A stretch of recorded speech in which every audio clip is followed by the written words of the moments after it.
Syndicated presents Shep and Sean, featuring Matt Shepard and Sean Belegian.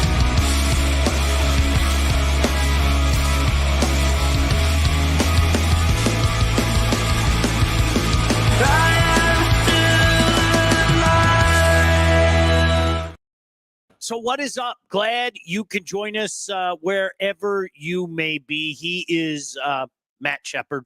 I'm Sean Belegian. Listen, before we get to what... Hi, Sean. Hi, Shep. How are you? I missed you last week. Sorry. Yeah, no, dude, there's a lot of that going around right now. Let's leave it at that. But listen, before we get to what everybody wants to talk about, and you know what everybody wants to talk about today, we have not had a chance to talk about CEO Matt Shepard yet. Seriously, congratulations, pal. You know, let people know what's going on. Yeah, really fortunate because working with a great organization called Game Above, and they, of course, sponsoring the bowl game at Ford Field on December 26th between Toledo and Pitt, and had the opportunity to work with some outstanding people, ex-athletes who are super competitive like you and I, really good business people who know what they're doing in a lot of different realms of what Game Above is all about, and working for a guy who believes in giving back and really trusting his people. So really, really fortunate to be part of such a winning group, and there's a lot of exciting things we're doing. So excited to tell people all about it in the coming months and coming weeks. Yeah, and you know, Todd and I are both wondering, are you guys hiring? You know, is that something that we can just talk about now, or you know, where do we send our resumes to? How does that work, Shep? Yeah, you would send it to people who are higher up than I am. If I own the company, I would hire you and Todd in a second.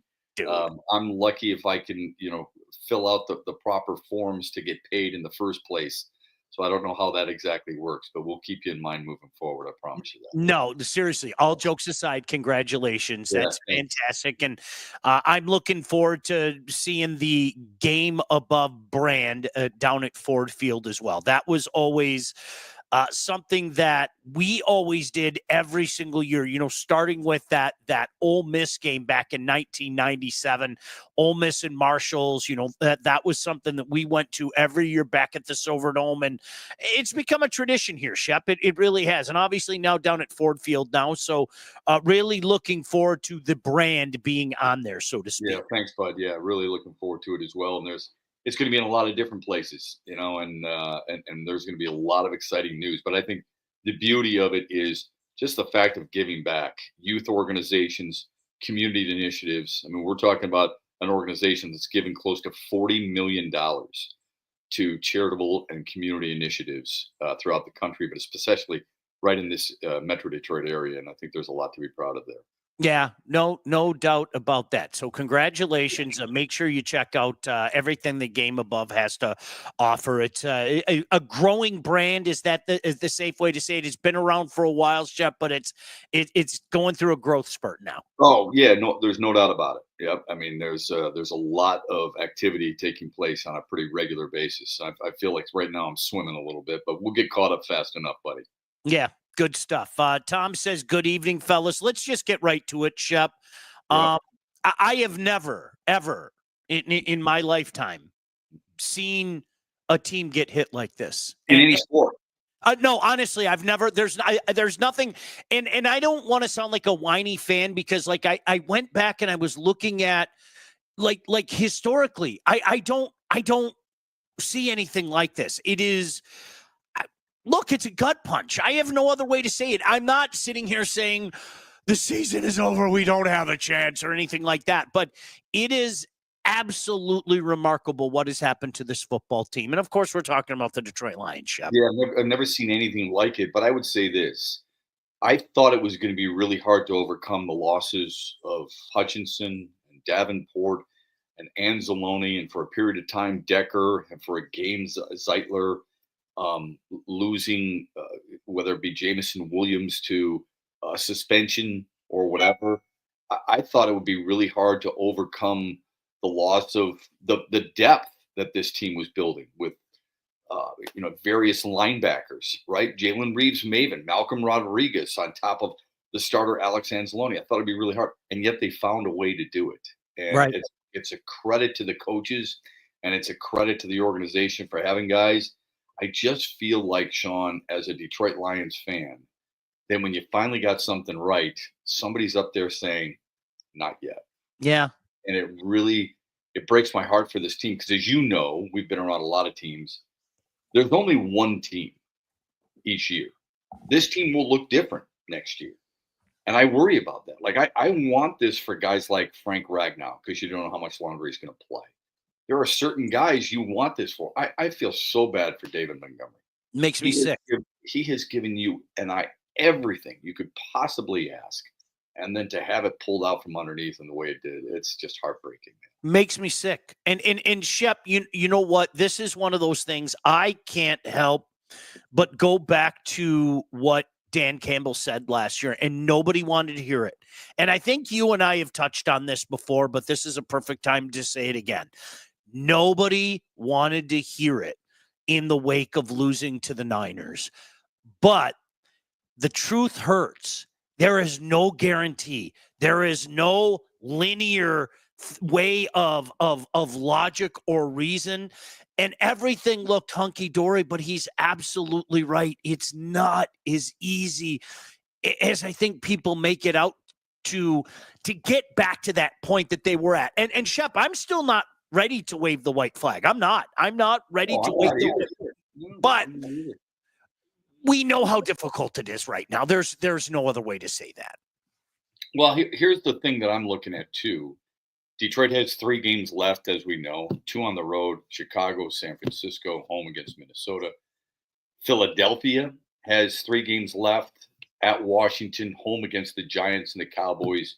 Minnesota obviously has 3 games left. Detroit has the toughest assignment of the 3 teams. I believe in this coaching staff. I believe in this team. I think there is the want to. You and I have talked about the gas level, the give a shit level. It's super high. There's no doubt about that. But boy, I mean, when you're playing teams like Philadelphia with like a guy who can move, I mean, that's what's given Detroit the problems, right? Baker Mayfield, really good. Wasn't as much Mayfield as was Detroit's ineptness in the red zone 1 for 7 against Tampa. And then Josh Allen. I watching that game, Sean, I'm thinking to myself, how does anybody beat this guy? Like, how did he play Houston and not be responsible for any touchdowns when he's been responsible for 16 over the last 5 games? It's amazing. It's insane. Well, and you know what? I mean, the MVP stuff, okay, we can put that away. Now it's Josh Allen. We'll all move on with our lives and everything. Shep, you know what I would add to that, though, where I'm at with this football team right now is, look, okay, obviously we know the routine. You win out, that's it. That's that, okay? You can still lose a game and let it be to the Minnesota Vikings and get the tiebreaker. You can still do that. That is, oh, by the way, you can lose a game and lose to the Philadelphia Eagles and have the Philadelphia Eagles lose one, which it's going to have to be against the Commanders. It can't be against the Giants. It can't be against Dallas. And the Lions can still finish number 1. And the idea of getting that bye week, the idea of having an extra week, and God forbid even getting a couple of those bodies back is unbelievable. But that's the one thing. This is factually, this is not spoken from hope or anything like that. The Lions would have the tiebreaker on the Vikings should they both, the Lions go 2-1.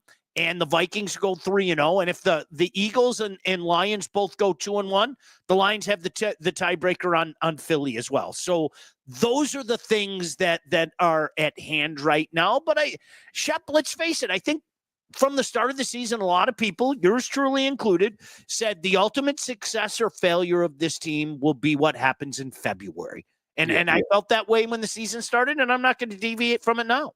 It's hard to believe that at 12-2, there are some people who feel like there is a panic meter that is starting to tip against Lions fans. Right. I thought to myself, they're 12-2, man. They have the number 1 scoring offense in the league. They had the number 2 scoring defense until Sunday. Now it's down to 7. Still, you're top 10 in those 2 categories. You feel pretty damn good about yourself. The only thing I would say about the Montgomery injury, and then we'll get to the big question mark from yesterday. The Montgomery injury is if you're going to suffer an injury, I don't want it to be David Montgomery because I really like him and I love what he embodies and everything else. But they do have they have some decent depth there in the sense of obviously Jameer Gibbs.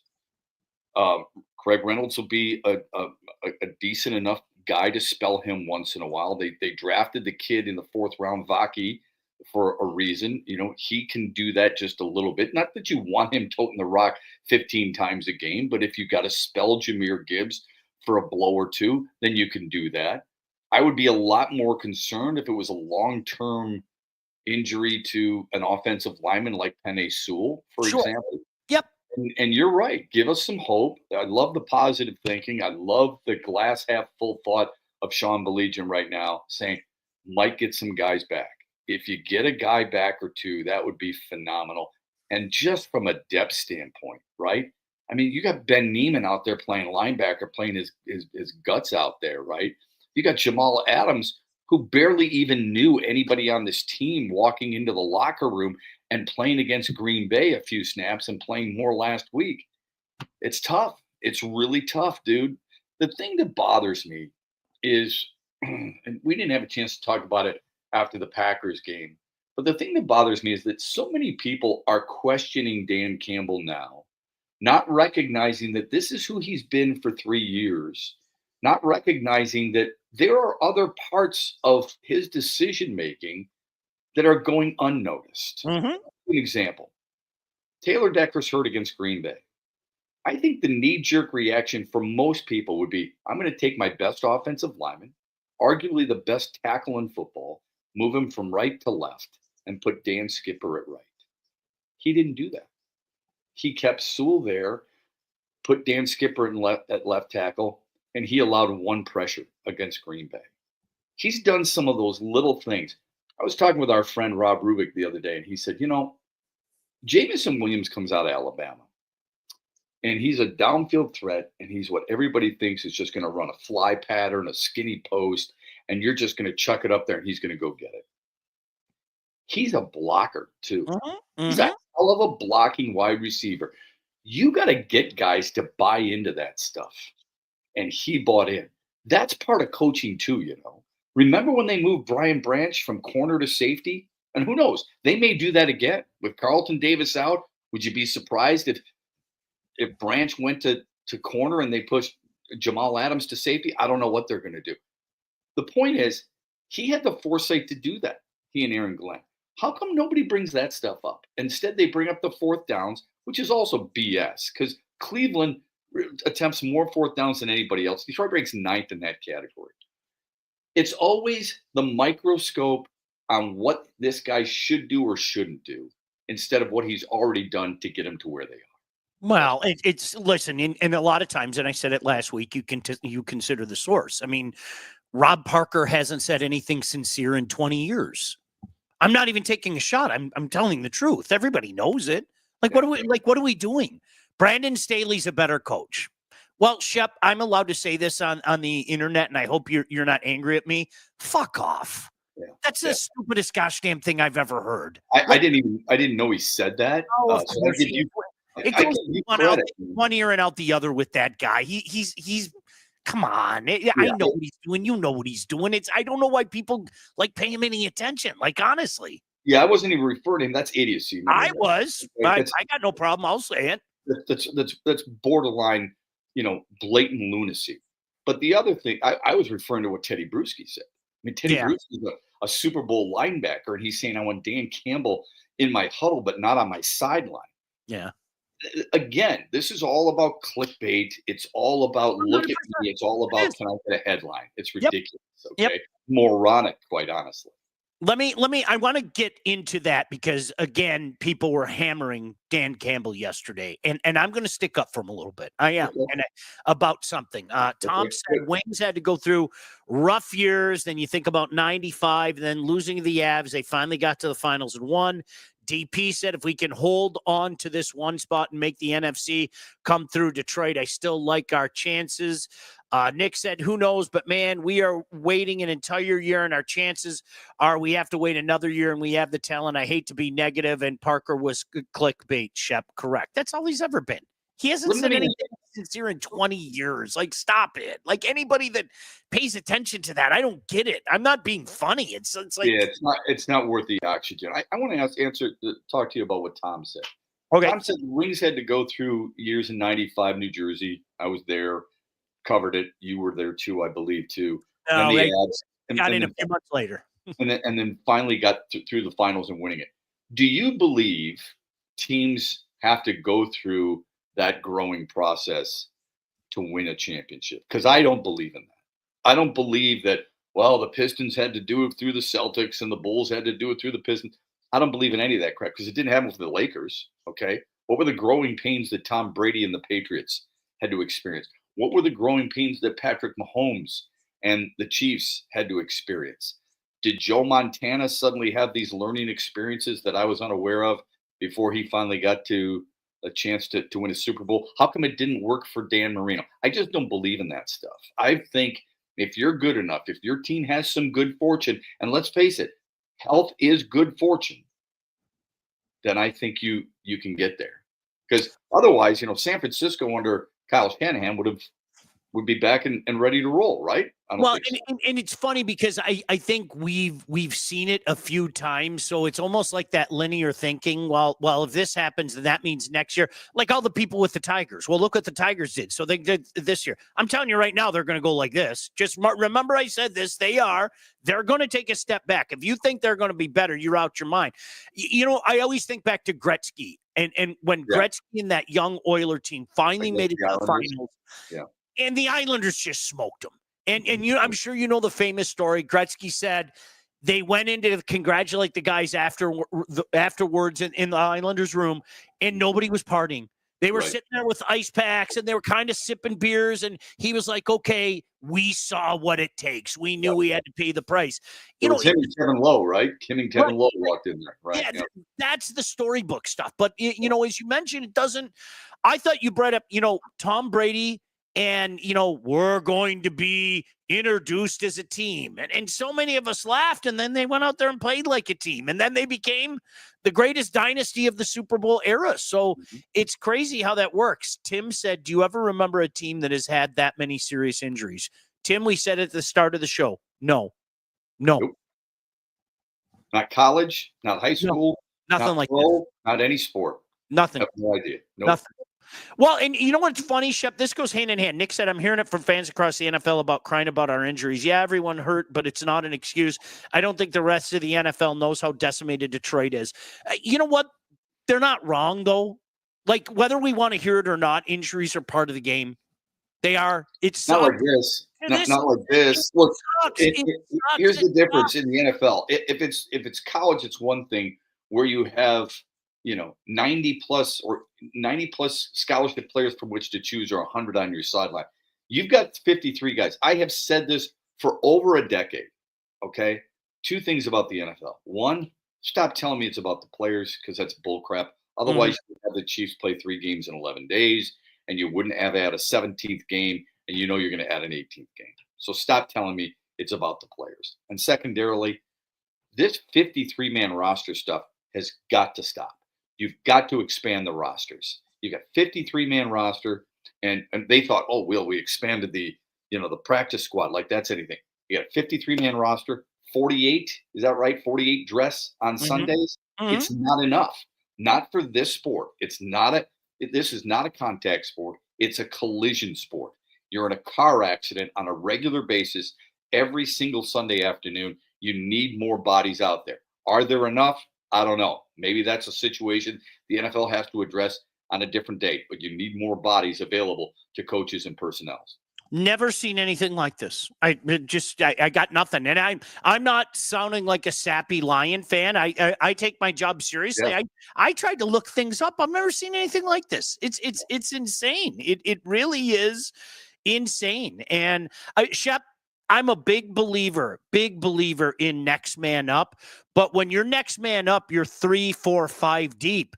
At some point in time, it's going to catch up to you. I mean, that's the reality of it. And right. We'll see. Here's the other thing. It affects your special teams, Because No you question. got guys, remember, Jalen Reeves-Maven, captain of the special teams, right? Malcolm Rodriguez, they were special teams guys. You're not just losing those guys for reps on the defense, but Mhm. you're losing those guys on special teams too. And that can cost you a little bit, field position, obviously. The other thing that I think is really impressive is, and we can't relate, we just don't know, right? Todd and I Mhm. were talking before the show. We're just completely unaware of the schemes and the adjustments to those schemes that Aaron Glenn has had to make because he's got people in there now who A, aren't as familiar with the scheme, and B, are not as talented as the players they're taking the place of. So Yeah. how do you adjust and maximize the best of what the player can give you?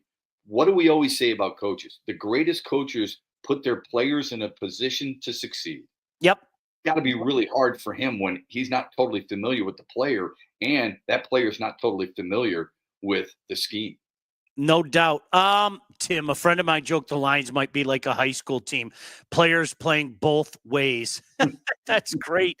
Let me tell you about All About Catering, full service cater. All About Catering LLC. They do graduations, weddings, bridal showers, corporate events, anything you need catering for, from 25 to 4,000 people. All About Catering can and will take care of you. Sometimes you can't do the cooking as much as you want to. Enter Rick and his great staff, because customer service and satisfaction is their number one goal. So don't sweat your next big event. Just go to allaboutcateringllc.com today to see their menus and all their 5-star reviews.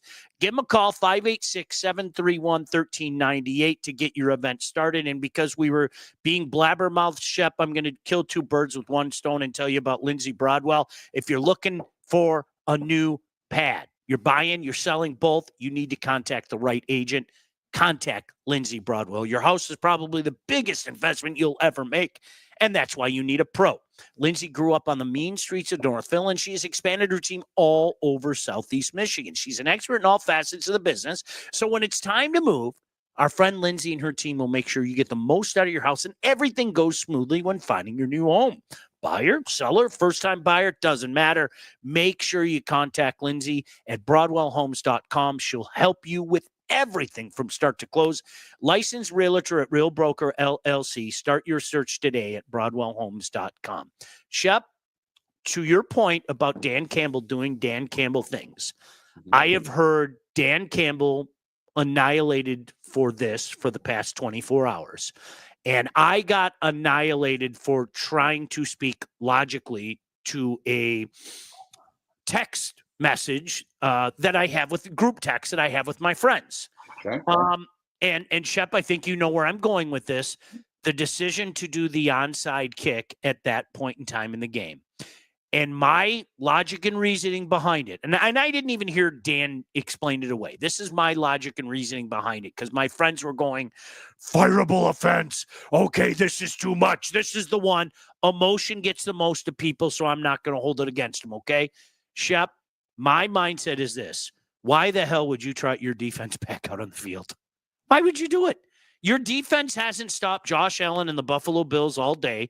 You are down to, as Tim said, your 5th, 6th, 7th stringers and everything. You aren't going to stop him. Okay? That is a factual statement. It happened all game. Why not try something different and put the ball in the hands of the strength of your team? I know that people, it was dumb, I can't believe it. You can say that, but if you don't understand the logic behind it, I don't know what to tell you. Shep, honest to God, and you can tell me I'm an idiot too, I didn't have as big a problem with it as so many other people did. I really didn't. Yeah, I don't think anybody who feels like it's the right thing to do is an idiot. I just disagree because I would say this: if it weren't for the new rules, I would probably be okay with it. Mm-hmm. The fact that the NFL has now made teams tell the other team, by the way, here's what's coming, has taken all Right. surprise out of the decision. So it has to be done to perfection. And I get that some teams have done it, but it's just so rare now. And if you believe that you're not stopping them, I feel, and I agree with you, that you weren't stopping. I mean, Sam Martin only punted once. I Yeah. guess I would say, knowing that the odds are against you to recover it, why would you want to, and you can't stop them, why would you want to give them half a field to do it? At least make them go further downfield and hope for some possible miracle where you either A, do stop them, or B, get a turnover. 12 minutes, 10-point game, I believe, situation. I look at risk reward. I had a problem with them going for it on 4th down against the Packers at the Green Bay 21. I was wrong because the risk reward there was, the reward is the game is over. The risk is you give it back to them. They've got 40 seconds to try and drive 60 yards to try and get in field goal range.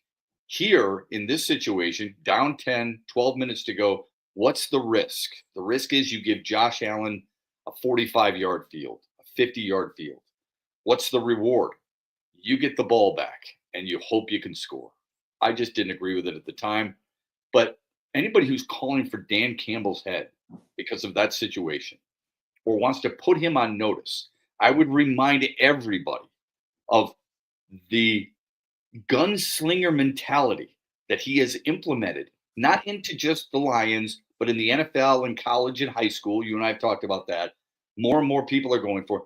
And the things that make you stand up and clap as one with somebody you don't know from Northville, giving them a high five, even though they're not in your neighborhood.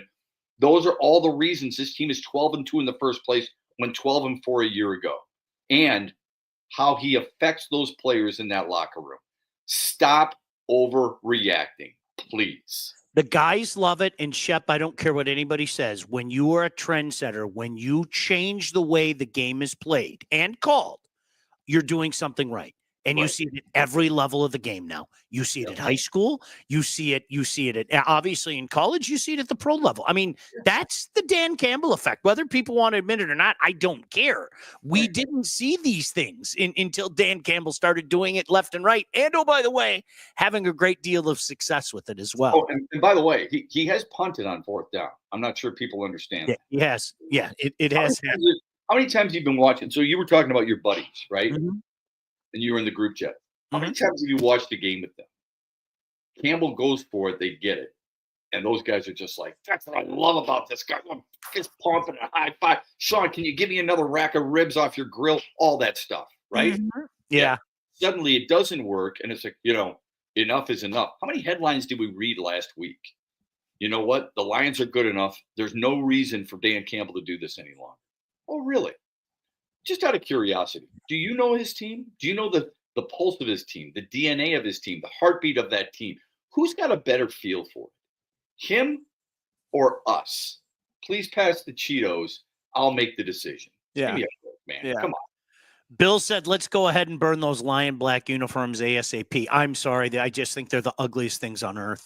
But dude, I am so with They you. are so I ugly. can't tell you how many people said, stop acting like old guy.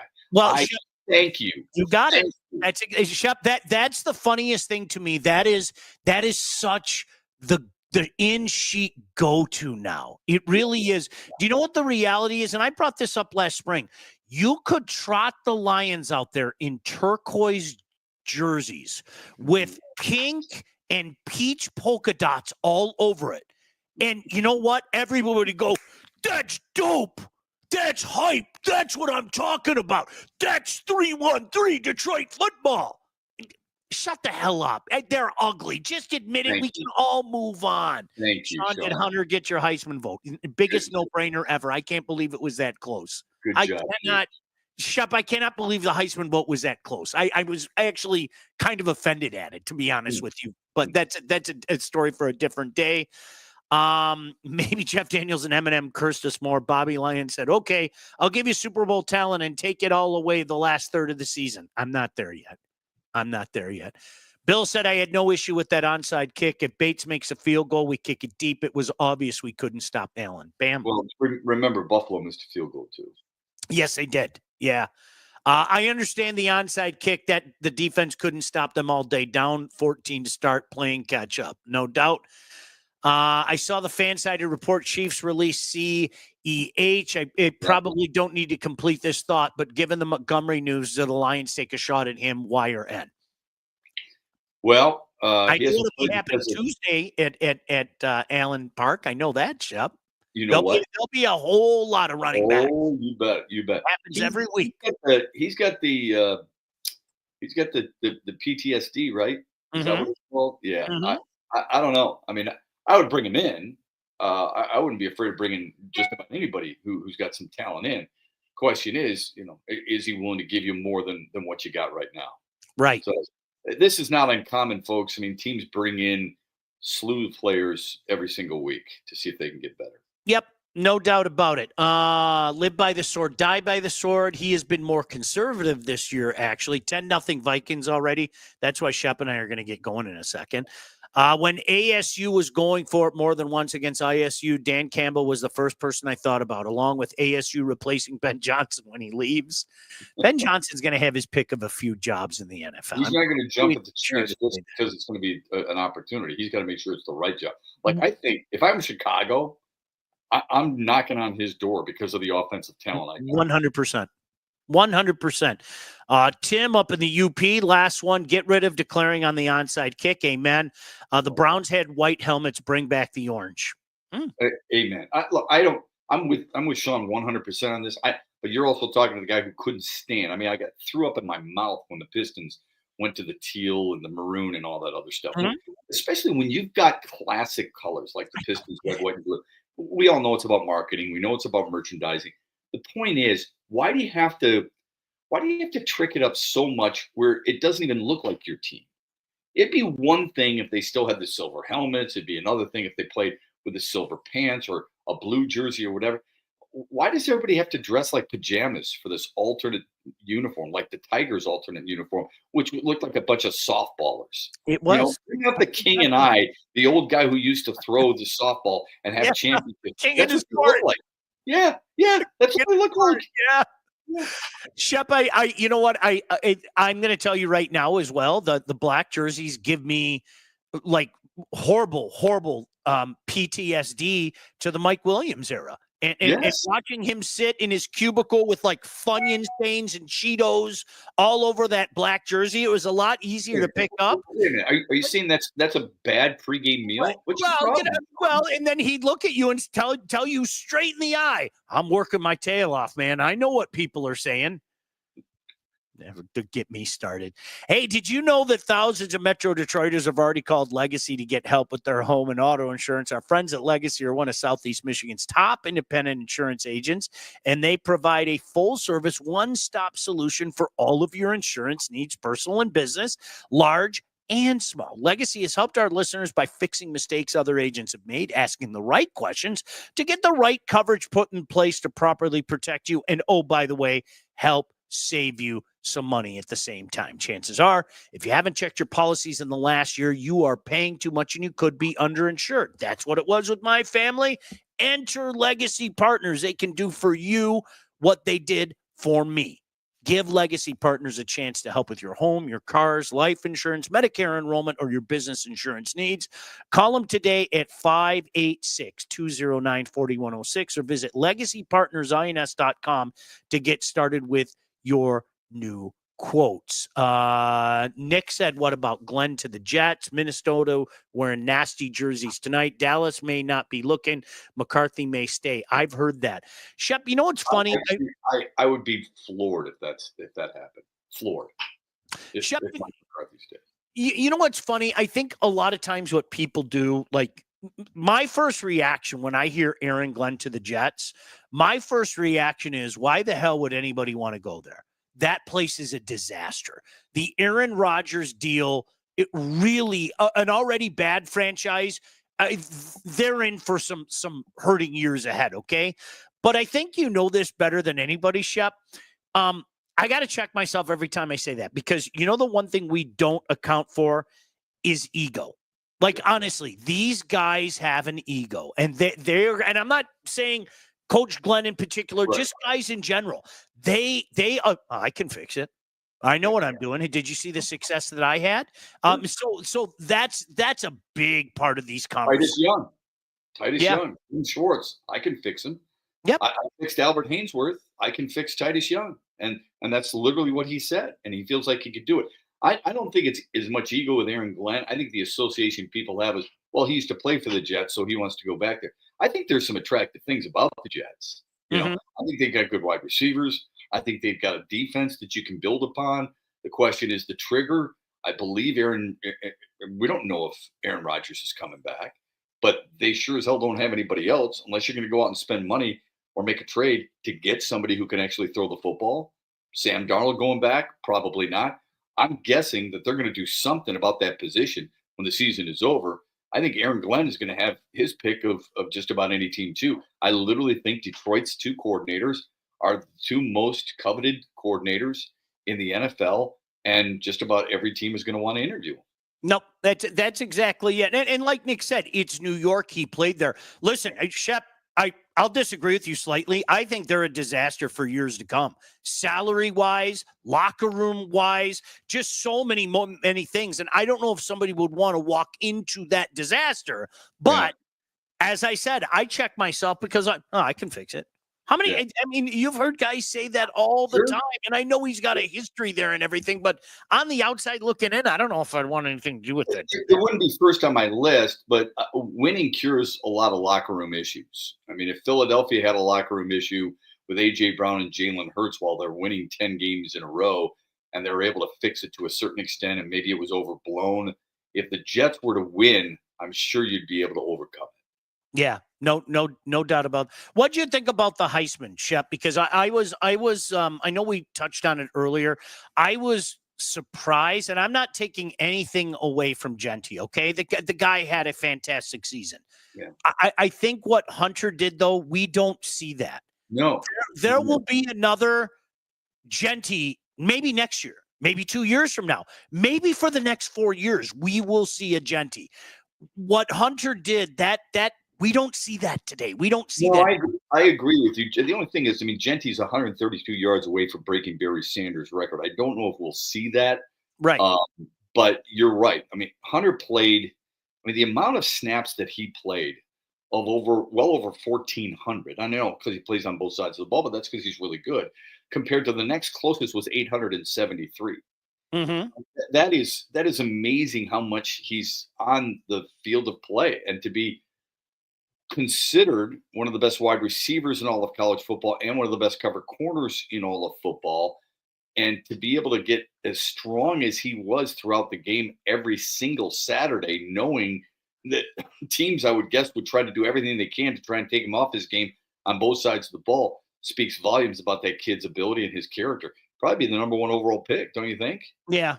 I mean, well, the quarterbacks, Shep, we have that. I know you and I have talked. One quarterback. There's not one quarterback I'd take in the first round. Not one.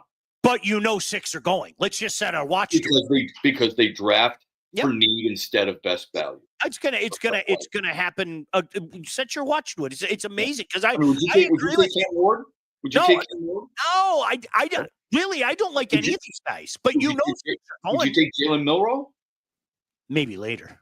Would you take Lewis? First round value? No. Sanders? No way. I'm not taking any of these guys. They're going to go though. I mean, it's set your watch to it. It's amazing. All right, one more thing before we get out of here. We do have to tell you about our friends at the Wealth Advantage Group. If you're ready to take charge of your financial future, look no further than the Wealth Advantage Group. They're located in historic downtown Northville and owned by those two guys, the Hanson brothers, with over 20 years of industry experience. They understand that your financial goals are as unique as you are. And that's why they offer personalized expert guidance to help you navigate the complexities of financial planning. I don't have the first clue. You know what?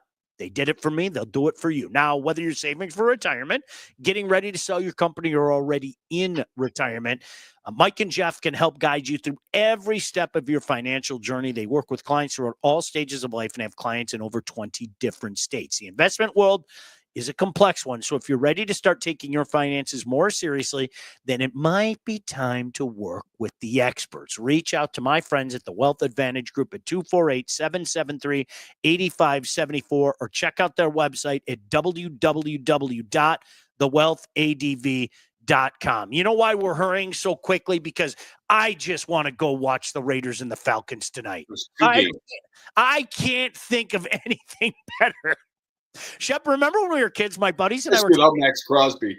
Right. And the great Aiden O'Connell. But Shep, do you remember when we were kids, what a big deal it was to have those 2 Saturday games like in early December? Yeah. No way. The NFL's on, and there's always one at like 12:30 and one at 4:30. That was like the greatest day ever, wasn't it? Yeah, to watch Lindsey Nelson. It was awesome. Yeah, it was great. All right, bud. Great job as always. Great to see you. Thanks, pal. Thanks, Congratulations again. Okay, buddy. Thank you, my man. I'll talk to you soon. God bless you, Todd. Thank you. And thank you for watching. Talk to you guys soon. Bye. Shep and Sean, featuring Matt Shepard and Sean Belegian. Executive produced by Sean Belegian and Todd Losey. Theme song, incidental music, and related sound effects are from Still Alive by Anti-Ghost.